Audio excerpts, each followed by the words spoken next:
ನಮ್ಮ ಭಾರತದಲ್ಲಿ ಸಾವಿರಾರು ದೇವಾಲಯಗಳಿವೆ. ಆದರೆ ಮಹಿಳೆಯರ ಋತುಚಕ್ರವನ್ನೇ ದೈವಿಕ ಶಕ್ತಿಯ ಸಂಕೇತವಾಗಿ ಗೌರವಿಸುವ ಒಂದು ದೇವಾಲಯದ ಬಗ್ಗೆ ನಿಮಗೆ ಗೊತ್ತಾ? ಹೌದು, ಅದು ಅಸ್ಸಾಂನ ಗುವಾಹಟಿಯಲ್ಲಿರುವ ಪವಿತ್ರ ಕಾಮಾಖ್ಯಾ ದೇವಿ ದೇವಾಲಯ. ಇಂದು ಈ ಶಕ್ತಿಪೀಠದ ಇತಿಹಾಸ, ವಿಶೇಷತೆ ಮತ್ತು ರಹಸ್ಯಗಳನ್ನು ತಿಳಿಯೋಣ. ಪುರಾಣಗಳ ಪ್ರಕಾರ ದಕ್ಷ ಯಜ್ಞದ ನಂತರ ಸತಿದೇವಿಯು ಆತ್ಮಾರ್ಪಣೆ ಮಾಡಿಕೊಂಡಾಗ ಶಿವನು ದುಃಖದಿಂದ ಆಕೆಯ ದೇಹವನ್ನು ಹೊತ್ತು ತಾಂಡವ ಮಾಡುತ್ತಾನೆ. ಆಗ ಜಗತ್ತಿನ ಸಮತೋಲನ ಕಾಪಾಡಲು ಮಹಾವಿಷ್ಣು ತನ್ನ ಸುದರ್ಶನ ಚಕ್ರವನ್ನು ಬಳಸ್ತಾನೆ. ಸತಿಯ ದೇಹದ ವಿವಿಧ ಅಂಗಗಳು ಭೂಮಿಯ ಅನೇಕ ಸ್ಥಳಗಳಲ್ಲಿ ಬಿದ್ದವು ಎಂದು ಪುರಾಣಗಳು ಹೇಳುತ್ತವೆ. ಅವುಗಳಲ್ಲಿ ದೇವಿಯ ಯೋನಿ ಭಾಗ ಬಿದ್ದ ಸ್ಥಳವೇ ಕಾಮಾಖ್ಯ ಎಂದು ಭಕ್ತರು ನಂಬುತ್ತಾರೆ. ಆದ್ದರಿಂದ ಇಂದು ಭಾರತದ ಪ್ರಮುಖ ಶಕ್ತಿಪೀಠಗಳಲ್ಲಿ ಒಂದಾಗಿ ಪೂಜಿಸಲ್ಪಡುತ್ತದೆ.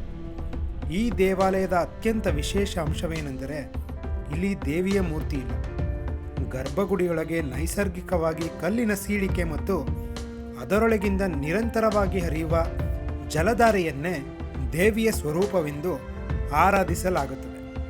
ತಾಂತ್ರಿಕ ಸಂಪ್ರದಾಯದಲ್ಲಿ ಈ ಕ್ಷೇತ್ರಕ್ಕೆ ಅತ್ಯಂತ ಮಹತ್ವದ ಸ್ಥಾನವಿದೆ. ಪ್ರತಿ ವರ್ಷ ಜೂನ್ ತಿಂಗಳಲ್ಲಿ ನಡೆಯುವ ಅಂಬುಬಾಚಿ ಮೇಳದ ವೇಳೆ ದೇವಿಯು ವಾರ್ಷಿಕ ಋತುಚಕ್ರವನ್ನು ಅನುಭವಿಸ್ತಾಳೆ ಎಂಬ ಭಕ್ತರ ನಂಬಿಕೆ ಇದೆ.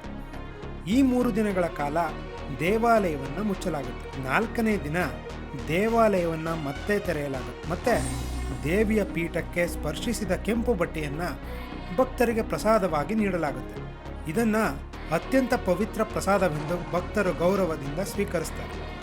ಕಾಮಾಖ್ಯಾ ದೇವಾಲಯ ಕೇವಲ ಒಂದು ದೇವಸ್ಥಾನ ಅಲ್ಲ, ಅದು ಸ್ತ್ರೀ ಶಕ್ತಿ, ಸೃಷ್ಟಿ ಮತ್ತು ಪ್ರಕೃತಿಯ ದೈವಿಕತೆಯನ್ನು ಪ್ರತಿನಿಧಿಸುವ ಪವಿತ್ರ ಕ್ಷೇತ್ರ. ಪುರಾಣ, ಭಕ್ತಿ ಮತ್ತು ಸಂಪ್ರದಾಯ ಒಂದಾಗಿರುವ ಈ ಸ್ಥಳ ಇಂದಿಗೂ ಲಕ್ಷಾಂತರ ಭಕ್ತರನ್ನು ತನ್ನತ್ತ ಸೆಳೆಯುತ್ತಿದೆ.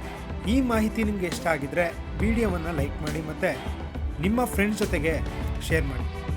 ಮತ್ತು ಇಂತಹ ಮತ್ತಷ್ಟು ದೇವಾಲಯಗಳ ಇತಿಹಾಸ ತಿಳಿಯೋದಕ್ಕೆ ನಮ್ಮ ಚಾನಲನ್ನು ಫಾಲೋ ಮಾಡೋದು ಮಾತ್ರ ಮರಿಬೇಡಿ. ಧನ್ಯವಾದ.